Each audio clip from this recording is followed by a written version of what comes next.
अभिनेता सुशांत सिंह राजपूत याची माजी मॅनेजर दिशा सालियान हिच्या मृत्यू प्रकरणी महत्त्वाची अपडेट आता समोर आली आहे। दिशा सालियान मृत्यू प्रकरणी बुधवारी उच्च न्यायालयात सुनावणी पार पडली। दिशावर कोणत्याही प्रकारचा लैंगिक अत्याचार झाल्याचं वैद्यकीय आणि वैज्ञानिक पुराव्यांतून सिद्ध झालेलं नाही असा दावा मुंबई पोलिसांनी बुधवारी उच्च न्यायालयात प्रतिज्ञापत्र दाखल करून केला आहे।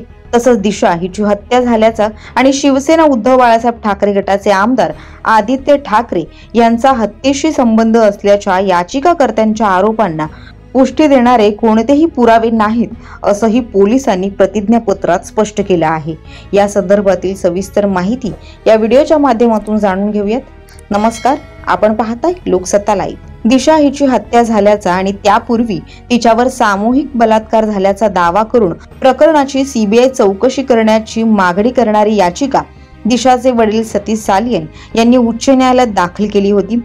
न्यायमूर्ती अजय गडकरी आणि न्यायमूर्ती आरिफ डॉक्टर यांच्या खंडपीठापुढे ही याचिका बुधवारी सुनावणीसाठी आली। त्यावेळी मालवणी पोलीस ठाण्याच्या वरिष्ठ निरीक्षकांनी या प्रकरणी प्रतिज्ञापत्र दाखल केलं। या प्रतिज्ञापत्रात सतीश यांनी केलेल्या दाव्यांचं खंडन करण्यात आलं आहे। प्रतिज्ञापत्रात घटनेच्या दिवशी नेमकं काय घडलं हे सविस्तरपणे विशद करण्यात आलं आहे।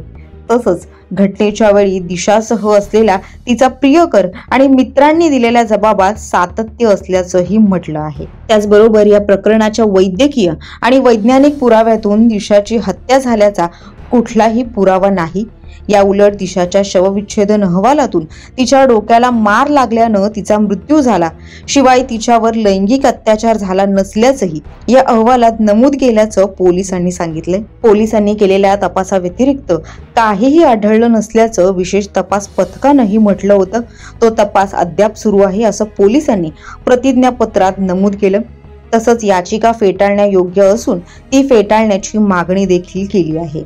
दरम्यान दिशा सालियन मृत्यू प्रकरणी निर्णय देण्याआधी आपली बाजू ऐकून घ्यावी अशी मागणी आमदार आदित्य ठाकरे यांच्या वतीनं बुधवारी उच्च न्यायालयात करण्यात आली होती।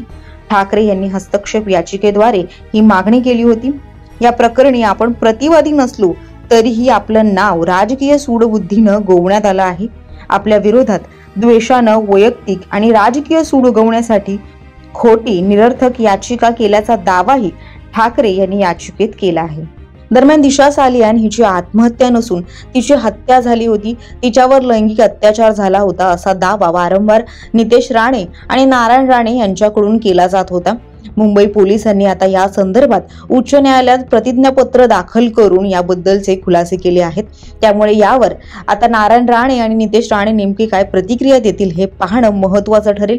त्याचबरोबर सध्या सुरू असलेल्या राज्य विधिमंडळाच्या पावसाळी अधिवेशनात देखील हा मुद्दा पुन्हा एकदा गाजण्याची शक्यता आहे। या संदर्भातील सगळ्या अपडेट्स आम्ही तुमच्यापर्यंत पोहोचवू।